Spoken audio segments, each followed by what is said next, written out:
They're basically all stories that tie in the end in terms of leaving something behind and having a message to sort of say things about ourselves and really just trying to say something poignant about the human condition. So we kind of tackled like little moments and not originally planning to go down that road. We sort of almost let them come out naturally as opposed to sort of force exact things. And then they metaphorically sort of apply to what's happening to the astronaut at that given time. And then that would be my follow-up. What was the legitimacy of them? Were they people that you knew or were they actors?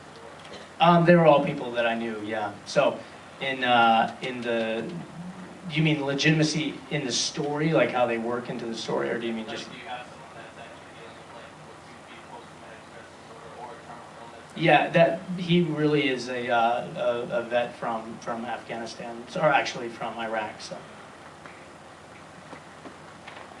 yes.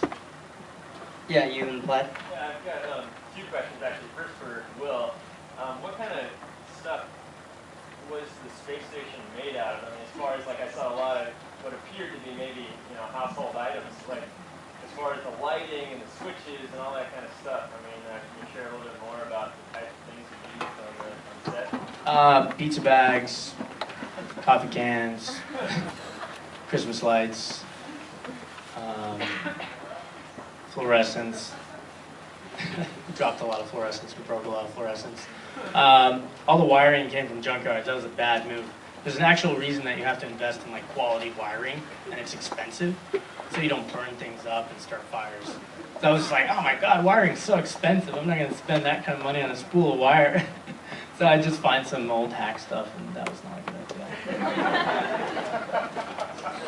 The second part of my question for Gunner, what kind of things were you thinking about, or what you're going through as an actor? What was your process as towards the end of the film when your character goes through some really dark moments? I mean, how are you prepared for that? Yeah, that's a good question, man. Thanks. It's funny because I look at some of the scenes and they were 4 years ago, but most of those scenes I think were like 2 years ago, and in that place, in that moment, was the most amount of time that I didn't go back to LA. I phone off. I was living up there, and I personally feel like, if nothing else, I was the most invested at that point as that character, and I understood a lot about having that responsibility of the weight of carrying a lead role. And like I said, that was probably the most magical point as an actor doing a film like this that in my career, where it was just every day. There'll be times where like we'd finish up at 2 in the morning, but we were gonna shoot at 5, and I would just not shower. All those kind of typical stereotypical things you hear about on set, where like I would go to bed in that same one of those costumes, not shower, and we'll go, just wake him up and just literally like limp him to set. And so, I mean, we did a lot of those types of things where it was just you almost felt like you were Lee Miller all the time, I mean, he was thinking about chocolate chip cookies, for reals. But no, it's tricky because it was so cold a lot of the time. So, I honestly think that sometimes the fact that we weren't in a soundstage and the conditions weren't great, Mark knows this, he was standing there the whole time just going, he looks really cold, And it would help, I honestly think it would help a lot of the things that you were doing and kind of what you were experiencing, especially in the angstful stuff. The toughest thing, mate, was actually I was in that suit pretty much most of the time, and you couldn't really breathe. So, I mean, we tried the best to like, I would actually hold my breath when he would go, okay, roll camera and action. And if I didn't have any, obviously I don't think I had any dialogue in the suit, but I would literally just, and then try to do all my action the best I could. And then it got to a point where we got good enough where I would have to just open it up and yell cut. And I'd take a break, and then, so if anything where I wouldn't be at camera, I learned that, okay, if I can cheat it, I can breathe. And if it was anything strenuous, then, because we weren't mic'd, I would just, and then if I had to look at camera close up, he'd go, okay, we're tight on you, Gunner, so now look at camera, and I just hold my breath, and then we try to knock the shot off. So that was probably the toughest thing throughout that production. As far as the Cole, I mean, yeah, the Cole was a bitch, but you know, he'd yell cut, I was right there by the heater. So. And that scene where he gets on the treadmill and he zooms over, like that's real anger right there. Like when he shoots across, he was so pissed because we pulled him with this pulley system, and he shot off of that thing. And I don't know how he got up and just ran back across that so quick, but that was real acting. So. Any other questions? Yes. Last one for me. From Will, Gunner, and Mark, what was the most frustrating part of the whole ordeal?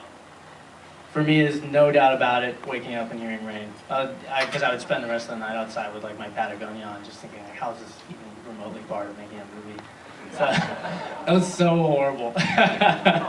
And like I remember one time I was down there and my dad like comes down with a flashlight and I didn't know he was there. It's like blowing wind. It's like 50-mile-an-hour winds and the station is getting tattered.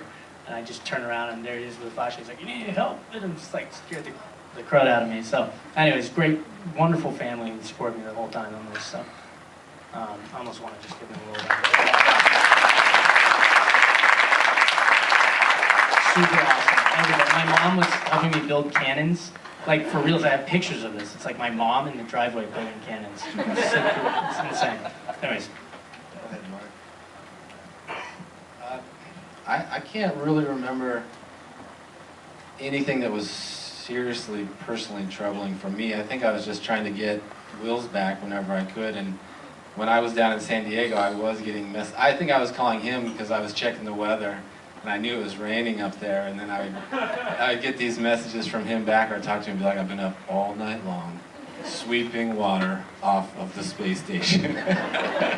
And I remember, the funniest thing is, Will has an incredible attention to detail. You know, all the detail in the space station, every last thing was probably hand-placed by him, because anytime I tried to put anything or tried to help out, it definitely was not good enough. But so we got into ahead of time, because he's so detail oriented, just how the Viz Queen was going to wrap over the top of the space station for the rain. And I think we actually got into it over, this layer has to wrap perfectly over this one, but this one has to kind of go under here. Like, he had a whole system for where the rain was going to funnel out and everything.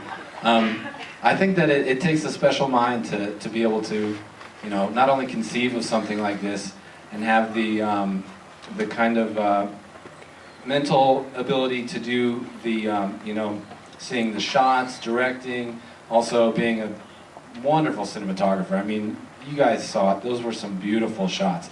To be able to do that and then also technically, you know, be the hands-on type to build something from scratch with a hammer and drills, you don't see a lot of people that are both artists and kind of handyman types, so it's just, yeah, more credit to Will. It's a crazy combination. I just remember when Mark was up there, I was following the Dodgers really closely. They were going to the postseason and they were like playing the Cubs. And I remember like how good or how well I was doing like each day, because I would work on the station every day, depended on how well the Dodgers did. And so I remember like we weren't shooting until the Dodgers were going to the postseason the next year, and I was like, I just promised him I wouldn't listen to the Dodger games because he knew me. He knew like if the Dodgers were losing, I'd get all bummed. So it was a long period. I would say the worst is probably the bugs, because as you imagine, there's no like, you know, dragonflies in space.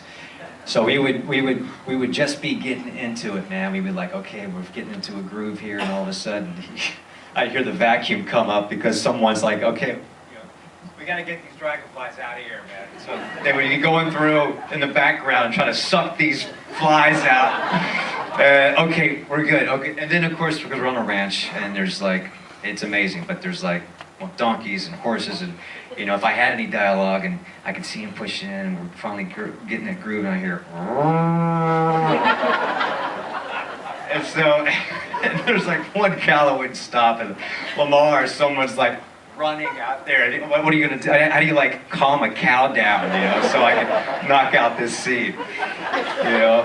And I think we had to hoist me up in a 5-point harness for some of the where I'm like leaving the space station, and you know, it was just riding up me like I was going upside down and stuff. But the thing was that I realized that you can't complain. I mean, look at this guy. This guy did stuff that, I mean, major studio films would be blown away at what he was able to do. And then the last thing is, it's an honor to be here and at least remotely represent an astronaut. I mean, all 17 of them died between last Wednesday and yesterday, between the Columbia, the Challenger, and the Apollo. So, you know, to kind of respect those families, respect a little bit of the reality that there are people that do what I pretended to do for a living, was pretty special.